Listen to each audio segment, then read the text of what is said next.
Avoid human soldiers at all costs. That directive exists in every major military database across the galaxy, translated into thousands of languages, repeated to recruits until it becomes instinct.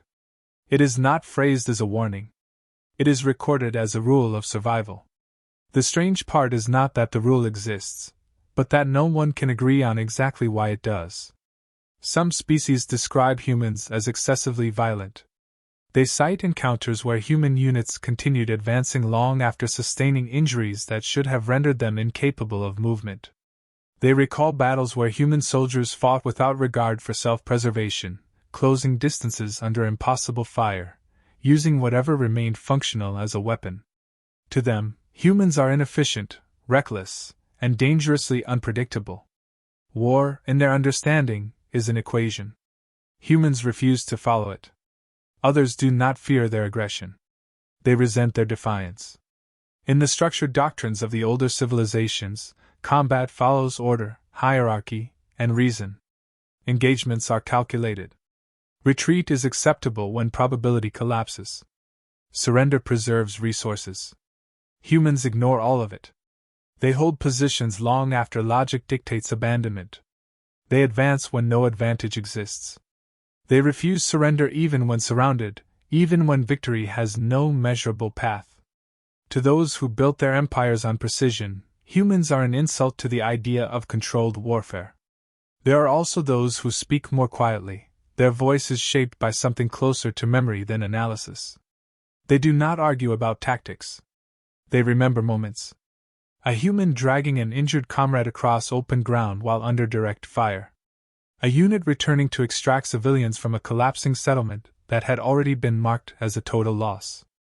A soldier standing between a hostile force and a group of non-combatants who had never shown humans anything but hostility.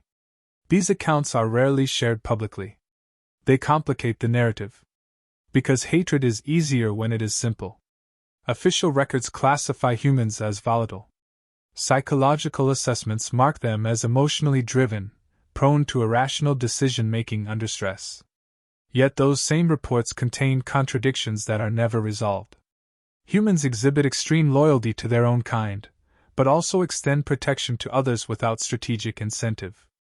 They endure conditions that exceed standard biological tolerance, but do not display consistent patterns that allow prediction. They are described as both fragile and impossibly resilient, depending on the moment observed. A junior officer assigned to review historical engagements learns this quickly. The assignment is meant to be routine. Compile data, identify patterns, reinforce existing doctrine. Instead, the records refuse to align. In one archive, humans are labeled as war criminals for their brutal efficiency in close combat. In another, sealed under restricted access, the same unit is credited with preventing the extinction of a minor species by holding a defensive line for 6 consecutive cycles without reinforcement. The officer notices something else. The species that speak the loudest against humans are often the same ones whose survival intersects with human intervention. Entire colonies that would have been erased still exist because human soldiers chose to fight where no obligation required them to. These facts are not denied. They are simply not emphasized. The question forms slowly, and once it exists, it cannot be ignored. If humans are as dangerous and unstable as the consensus claims, why are they so often present at the exact points where collapse is prevented? Why do they appear where defeat is certain, and why do they remain when others withdraw? Further examination does not provide clarity. It deepens the contradiction. Humans do not seek war in the way other species prepare for it. Their expansions are inconsistent. Their alliances shift based on factors that are not purely strategic. Yet when conflict reaches its most critical phase, when systems fail and calculations break down, they become something else entirely. Not more advanced. Not more numerous. Just harder to stop. The officer reviews one final statement, recorded after a joint operation that ended in mutual losses. It is brief, entered by a veteran commander with no reputation for exaggeration. "They did not fight like they expected to win," the statement reads. "They fought like losing was not an option." That distinction lingers. The galaxy does not hate humans because they are the strongest force it has encountered. It hates them because strength can be measured, predicted, and countered. Humans cannot. They do not behave according to limits that others recognize. They continue past thresholds that define the end of battle for everyone else. And when pushed far enough, they become something the galaxy has never fully understood, and therefore cannot fully control. The First War should have ended quickly. Every projection confirmed it. Human space was newly mapped, their fleets were outdated, their weapons inefficient by galactic standards. The invading coalition did not even classify it as a war. It was labeled a corrective action, a brief campaign to absorb a primitive species before it became unpredictable. The outcome was calculated before the first shot was fired. Initial engagements followed expectation. Human defenses collapsed in orbit. Their ships lacked shielding capable of withstanding sustained plasma volleys. Their formations were disorganized, their responses delayed. Entire squadrons were erased within minutes. Strategic command marked the resistance as negligible and advanced without hesitation. Then something changed. Ground operations began on the outer colonies, and the equation stopped working. Human soldiers did not disengage when their positions were compromised. They did not abandon territory when supply lines were severed. Units that had lost communication continued to operate as if command still existed, adapting independently, reorganizing in ways that made no tactical sense but produced results. The coalition forces encountered resistance that should not have been possible from a force already declared defeated. Reports started to conflict. A secured zone would suddenly become active again. Cleared structures were reoccupied. Human fighters appeared in areas already swept, striking with improvised weapons, using debris, terrain, and even their own damaged equipment as tools. They did not rely on superiority. They relied on persistence. One engagement became the first recorded anomaly. A human defensive line on a mining colony held against a force 10 times its size. Orbital scans confirmed their situation: limited ammunition, no reinforcements, infrastructure collapsing. Standard doctrine dictated withdrawal or surrender. The humans did neither. They reinforced weak points with whatever materials remained, converted industrial tools into weapons, and rotated injured soldiers back into combat after minimal treatment. They did not stabilize the situation. They endured it. Coalition forces eventually breached the perimeter, but the cost exceeded acceptable parameters. More importantly, the time lost disrupted the larger operation. The delay forced a recalculation of the campaign, something that had not been considered necessary. It was the first indication that the conflict would not follow prediction. As the war expanded, similar patterns emerged. Human units operated without dependence on centralized command. When leaders were eliminated, others replaced them instantly, often without rank or designation. Their hierarchy was fluid, their coordination instinctive. Attempts to destabilize them by targeting command structures failed repeatedly. There was no single point of failure. The most unsettling development came during a secondary operation involving a non-human settlement. The colony had no alliance with humanity. In fact, it had previously rejected diplomatic contact. When coalition forces redirected toward it, the outcome was obvious. It would fall within hours. Human forces were not assigned to defend it. There was no strategic value in doing so. They went anyway. A small contingent diverted from their own collapsing front and inserted themselves into the conflict. They established defensive positions around a population that had offered them nothing, absorbing the full force of the assault. Their losses were immediate and severe. They lacked the numbers to hold indefinitely. Yet they extended the battle long enough for evacuation vessels to extract the civilians. This action was recorded, analyzed, and ultimately classified as irrational. It was also effective. The coalition began to adjust its approach, increasing force concentration, tightening operational control. It did not matter. Humans did not respond in expected ways. They attacked supply lines instead of front lines. They engaged in close combat where technological advantages were reduced. They used terrain not as cover, but as a weapon. They turned environments into obstacles that only they seemed willing to navigate. By the time the war reached its later stages, the objective had shifted. It was no longer about swift conquest. It became containment. Not of territory, but of behavior that could not be predicted or suppressed through standard means. The defining conclusion was not written in a single battle, but across all of them. Humans did not fight to secure dominance. They fought to deny defeat. Even when outmatched, they forced outcomes to change through endurance alone. Every engagement cost them more than it should have. Every engagement cost their enemies more than expected. The coalition achieved its technical objectives, but the result was not considered a success. Losses were higher than projected.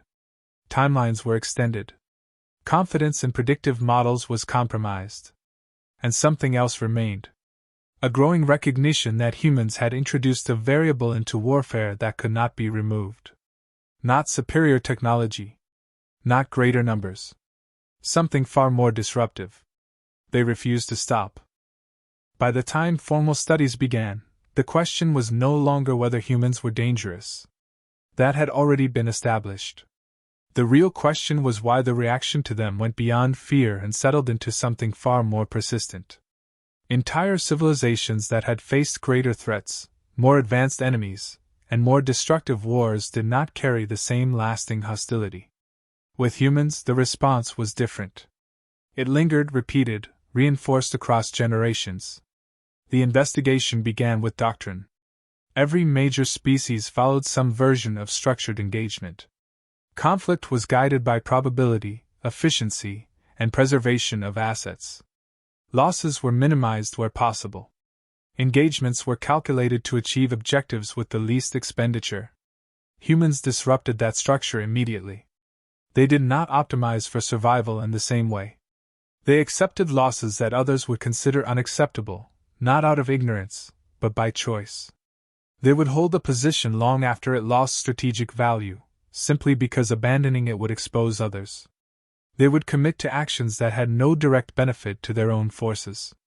This was not just unusual. It invalidated the assumptions that every other military system relied on. Attempts to categorize this behavior as irrational failed under closer examination.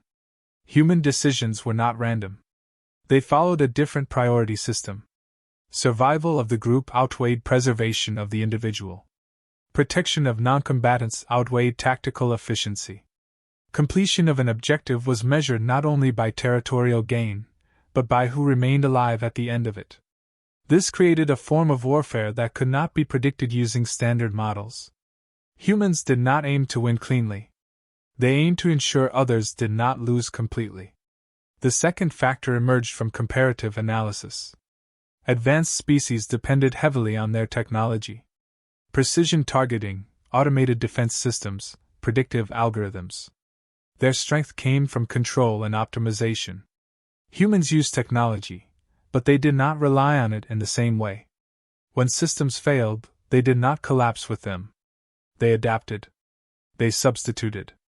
They continued with whatever remained functional. This created an imbalance that was difficult to accept. Species that had spent centuries refining perfect systems found themselves struggling against an opponent that functioned effectively in imperfection. This led to a deeper discomfort. Humans exposed weaknesses that others preferred to ignore. They demonstrated that reliance on flawless systems created fragility. When those systems were disrupted, performance degraded rapidly. Humans, accustomed to operating without guarantees, did not experience the same level of degradation. They were already familiar with uncertainty. They expected failure and planned through it. This made them resilient in ways that could not be easily replicated. The third factor was the most difficult to quantify, but the most frequently referenced in personal accounts. Humans created moral tension. They were capable of extreme violence, often in close proximity, often without hesitation. Yet the same individuals who inflicted that violence would provide aid immediately after. They would treat the injured regardless of affiliation. They would risk their own safety to extract those who had previously been their enemies. This contradiction disrupted established perceptions of conflict. It was easier to classify an opponent as purely hostile.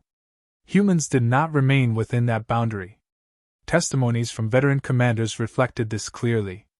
Encounters with humans were described not only in terms of threat, but in terms of discomfort. They made us question our own decisions, one report stated. Another noted, they fought harder than necessary, then acted with restraint when it was no longer required. This inconsistency was not a flaw. It was a pattern. Humans escalated when needed and de-escalated when possible, without external prompting. Hidden records revealed another layer. Numerous species that publicly condemned humans had histories of indirect reliance on them. Defensive interventions, evacuation support, last-minute reinforcements that prevented total collapse. These actions were rarely acknowledged in official narratives.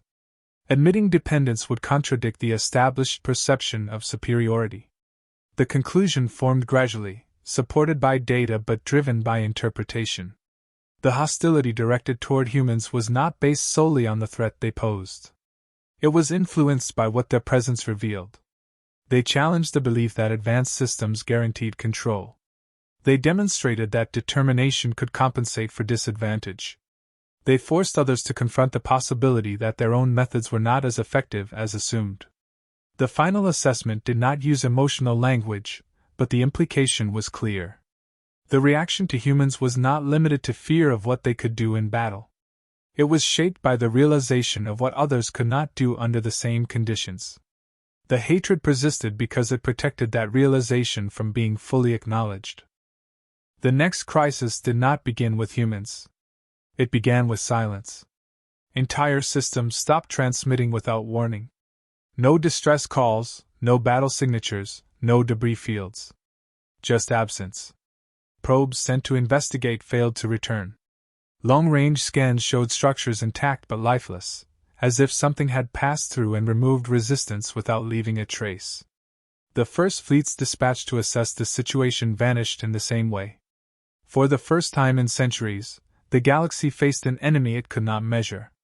Panic followed quickly, though it was never named as such. Defensive lines were established around major population centers. Fleets were concentrated, layered, reinforced with every available technological advantage.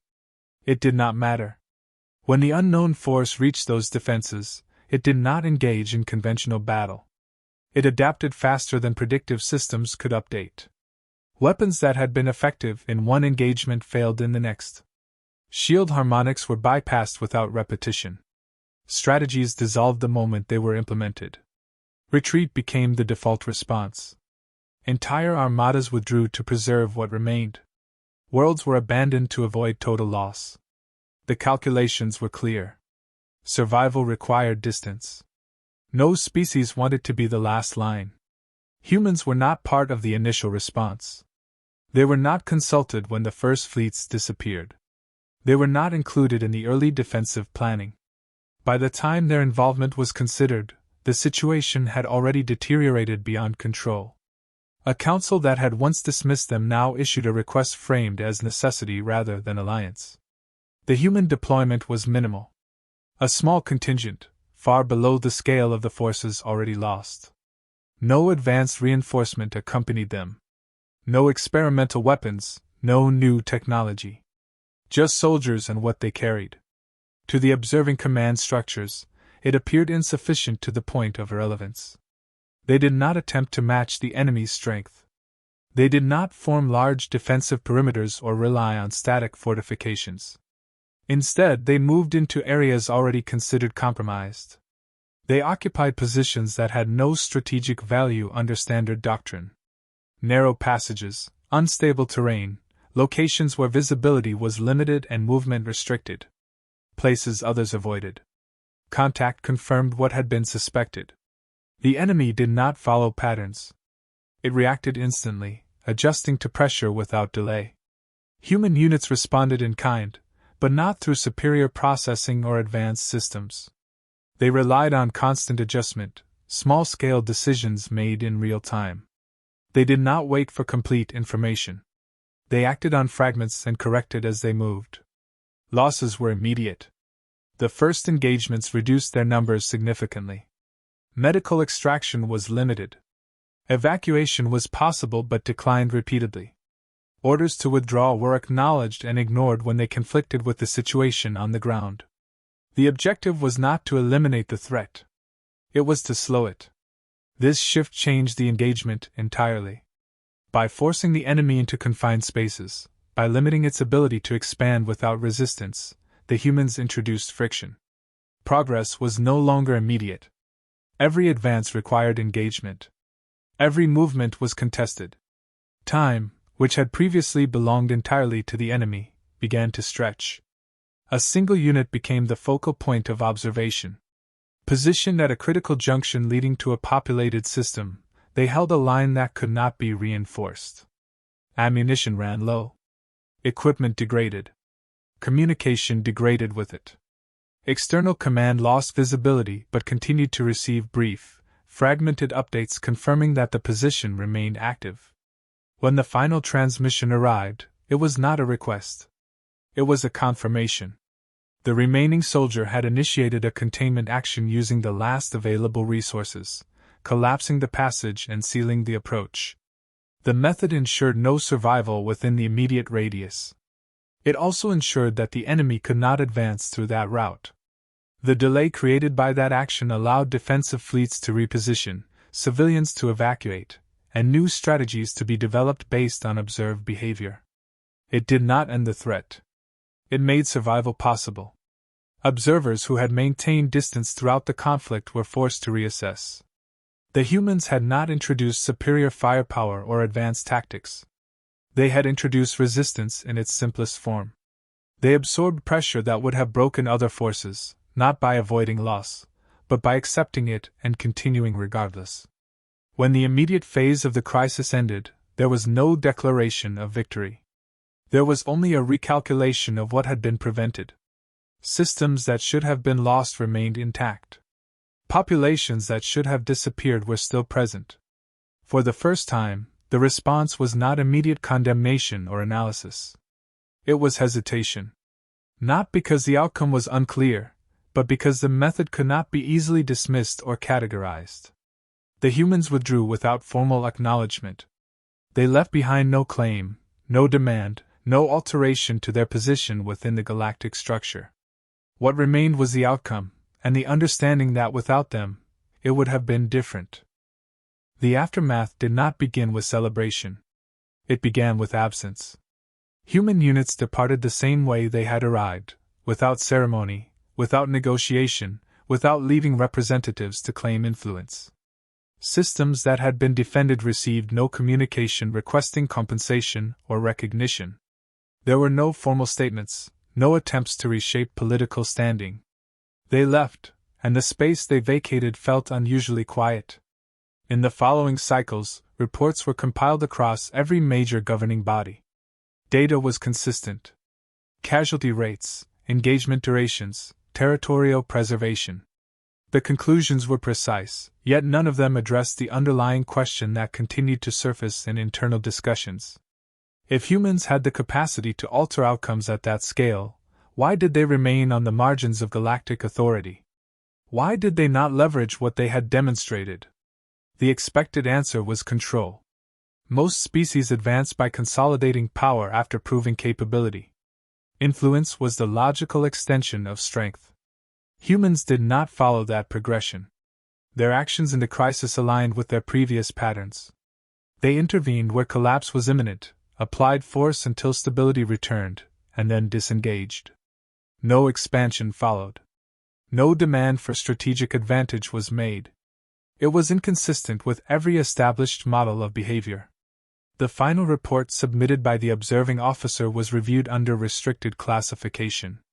It did not contradict existing data. It reframed it. The document did not describe humans as superior or inferior. It described them as independent of the structures that defined others. Their decision-making did not align with optimization of power. It aligned with thresholds of tolerance. When a situation crossed a certain point, they acted. When it stabilized, they stopped. This lack of continuity made them difficult to integrate and impossible to predict. Alliances could not be secured through standard agreements because human commitment was not tied to obligation alone. They responded to conditions, not directives. This created a form of uncertainty that governing bodies interpreted as instability. In systems built on control, unpredictability was treated as a threat. Further analysis identified a deeper issue. Humans could not be easily influenced through the same mechanisms that directed other species. Economic pressure, territorial incentives, technological exchange. These factors affected them, but not consistently. They did not prioritize expansion in the same way. They did not measure success solely through accumulation. This reduced the leverage others could apply. Without leverage, integration became limited. There was also the matter of perception. Human actions forced continuous comparison. Species that had withdrawn during the crisis now faced records showing that humans had advanced under worse conditions. Command decisions that had been justified by probability were now viewed against outcomes that defied those probabilities. This created tension within leadership structures. Admitting reliance on humans required acknowledging limitations that had previously been ignored. Public narratives adjusted accordingly. Official statements emphasized the unpredictability of human behavior, reinforcing the need for caution. Their contributions were noted, but not highlighted. The focus remained on maintaining distance, on preserving the idea that reliance had not occurred, even when records indicated otherwise. Privately, the tone was different. Strategic divisions updated their models to include human intervention as a variable. Not a controllable one, but a factor that could alter projections under specific conditions. Contingency plans began to account for their presence, even when no formal alliance existed. This was not trust. It was recognition. The officer's final observation addressed the central contradiction directly. Humans were not rejected because they failed to meet galactic standards. They were rejected because they operated outside them. They did not conform to expectations of power, control, or progression. They acted when others calculated. They continued when others stopped. They disengaged when others consolidated. This created a gap that could not be resolved through policy or doctrine. It could only be acknowledged. The conclusion did not attempt to change the prevailing attitude. It explained it. Humans were not hated for their weakness, or even their strength. They were resisted because they disrupted the systems that defined everyone else. They could not be directed, could not be predicted, and could not be relied upon in ways that guaranteed consistency. And yet, when conditions deteriorated beyond control, when every calculation failed and every structure began to collapse, they remained the only force that consistently acted without waiting for certainty. That dependence, unspoken and unacknowledged, ensured that the distance between humans and the rest of the galaxy would remain. Not because it was necessary for survival, but because it was necessary to avoid admitting the truth.